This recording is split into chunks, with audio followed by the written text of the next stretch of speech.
patron, haverá vida dentro desses padrões. Por fim, o último item é a crença no Evangelho de Jesus. Jesus, quando se aproximava o fim do seu ministério, viajava na direção de Jerusalém com os companheiros e anunciou que deveria viver agora o momento máximo do holocausto. Então os amigos ficaram assustados e disseram-lhe: mestre, não nos deixes órfãos.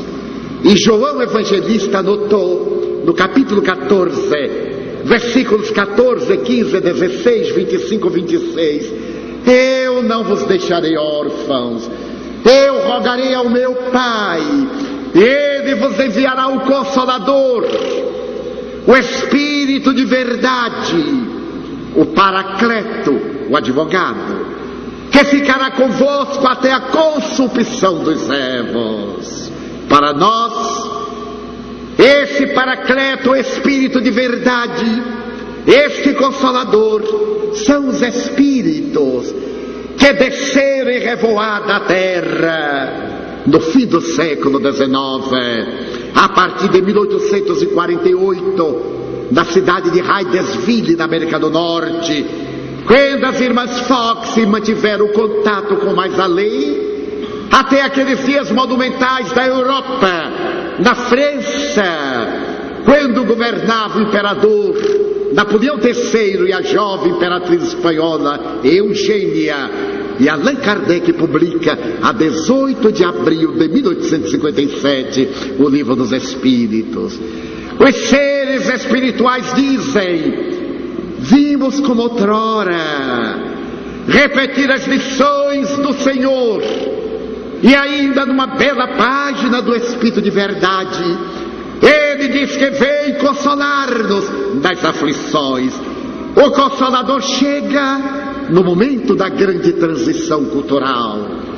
É curioso notar, meus amigos, que no dia 31 de março de 1848, em Londres, Karl Marx apresenta o seu manifesto comunista. E nesse manifesto comunista, o eminente economista russo propõe o materialismo dialético. Naquela mesma noite na América do Norte, com a diferença de fuso horário de 5 horas, os espíritos vêm dizer que a vida continua, matando o materialismo de Karl Marx. Logo depois, o espiritismo fala da evolução das espécies. Em 1857, 2 anos após, em 1859, Charles Darwin apresenta sua teoria evolucionista, o princípio da evolução vegetal e animal, as diferentes mutações, demonstrando a excelência do espiritismo. Então o Evangelho de Jesus volta na frase da caridade. Allan Kardec estabelecerá que não é fora desta ou daquela religião que está a perda da alma. É fora da caridade que não há salvação. A caridade é o amor na sua expressão mais elevada. Jesus havia estabelecido que vos ameis uns aos outros como eu vos tenho amado. Apenas um mandamento eu vos dou: que ameis a Deus acima de todas as coisas e ao próximo como a vós mesmos. A moderna psicologia, as doutrinas terapêuticas da atualidade asseveram que aquele que ama não adoece. Ele pode ter doenças transitórias, mas ele não será um doente permanente. O amor deixou de ser uma condição teológica, um sentimento de afetividade, para ser terapêutico. E recomendo os maiores terapeutas da atualidade, da cancerologia, da cardiologia, das problemáticas emocionais: ame-se. Procure desenvolver a sua autoestima. À medida em que você amar-se, dilatam-se os horizontes da vida. E nós descobrimos o alto amor. Passamos agora a libertar-nos da culpa. Tiramos de nossa mente o flagelo das autopunições.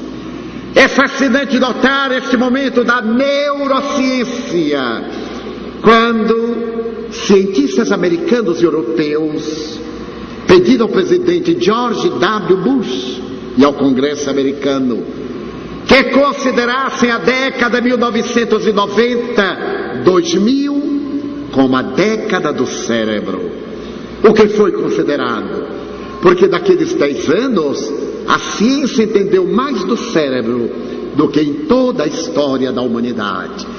E foi nesse período que 2 cientistas da Universidade Harvard, os doutores David Bohm e Stewart Wolf, descobriram uma coisa curiosa. Eles não são religiosos, não têm uma filosofia de vida, são cientistas. Eles descobriram que quando nós amamos, quando nós perdoamos, quando não guardamos mágoas, quando não temos ressentimentos, quando não temos a ira, o nosso cérebro, que produz 63 substâncias diferentes, chamadas neuropeptídeos ou neurocomunicações, são elas, essas partículas de aminoácido que permitem a comunicação cerebral. Eles disseram que aqueles que amam produzem uma substância energética semelhante ao fóton. Como o fóton é uma partícula que aglutina as moléculas, esse fóton é absorvido pelo sistema nervoso central, que encaminha para as glândulas endócrinas, que direciona para o sistema imunológico. E aqueles que amam não adoecem, eles adquirem resistência imunológica. Mas aqueles que odeiam, que têm inveja, ciúmes, mágoas, sentimentos negativos esses, o cérebro também produz uma substância diferente, semelhante ao elétron, partícula subatômica. E o elétron destrói, afasta as partículas. O sistema nervoso central absorve, manda para as glândulas, que manda para o aparelho imunológico, e o indivíduo fica doente. Então nasceu uma ciência que foi denominada como psiconeuroendócrino-imunologia. A mente transmite para o sistema nervoso, que transmite para as glândulas, que transmite para o aparelho libertador, e nós teremos saúde ou teremos doença. Então nós voltamos ao amor, que é a base da vida. Aquele que ama carrega um tesouro. Aquele que ama traz Deus dentro do coração. Então a doutrina espírita é profundamente cristã. Ela não tem teologia, não tem um culto sacerdotal, não tem líderes. Os seus líderes são aqueles que se apagam no anonimato do trabalho. Não existem superiores nem inferiores, senão, como disse Allan Kardec, uma aristocracia moral. Conhece-se o espírita pelo esforço que ele empreende para ser hoje melhor do que ontem e amanhã melhor do que hoje, lutando sempre contra as suas más inclinações.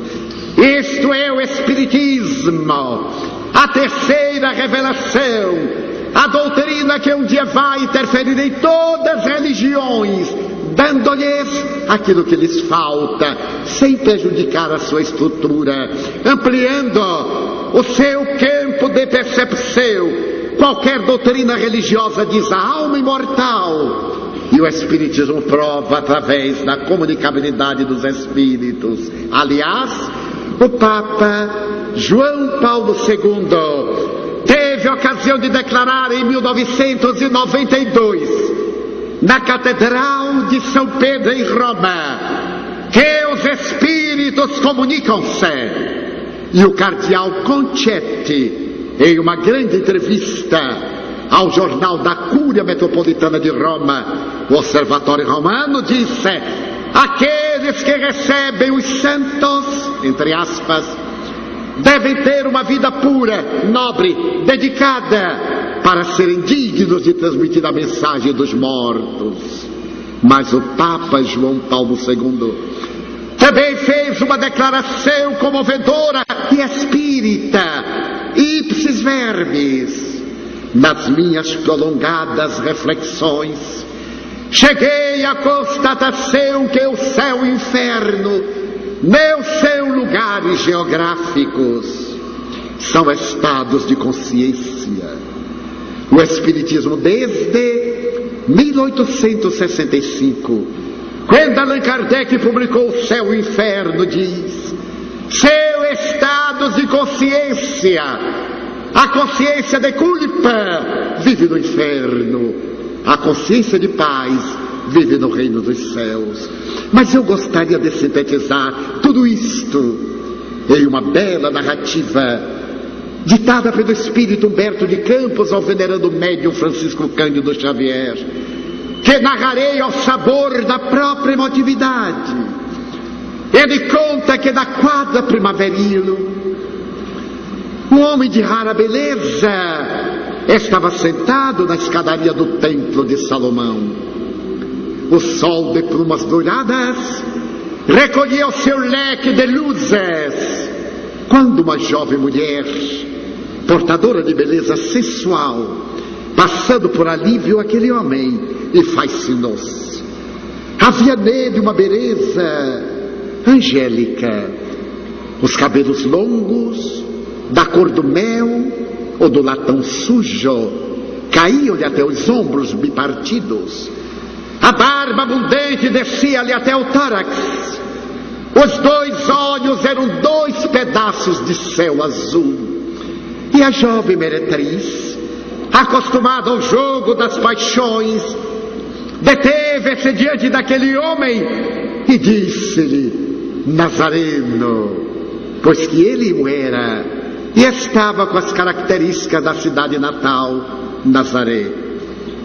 Eu quero convidar-te para que hoje vás à minha casa. Eu estou de aniversário. Eu sou uma vendedora de perfumes. Os homens dizem que o meu colo recende o aroma das flores de séforis e que os meus lábios têm o sabor do mel. Hoje eu estarei dando banquete. Eu resido naquela vila, ali ao lado do templo. Desejo convidar-te para que sejas o meu hóspede especial. Quero dizer-te uma coisa. Hoje eu não aceitei clientes. Recusei um sacerdote do templo, um príncipe e um legionário romano. Tu irás? O homem estranho contemplou aquela jovem mulher, bonita e perturbada, e disse-lhe: hoje eu não posso. Oh, Nazareno, eu não fui muito clara.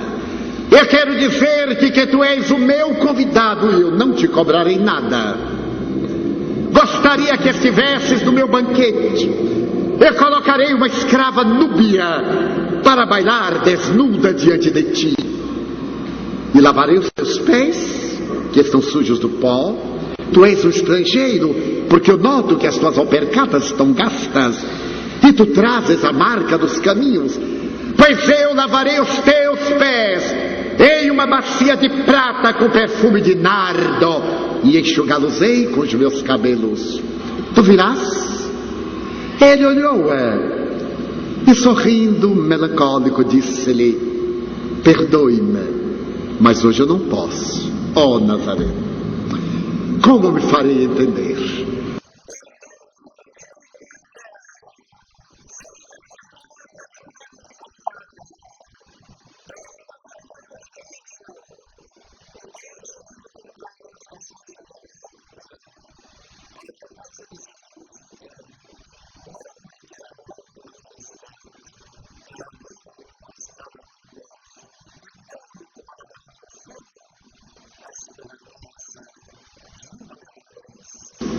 e não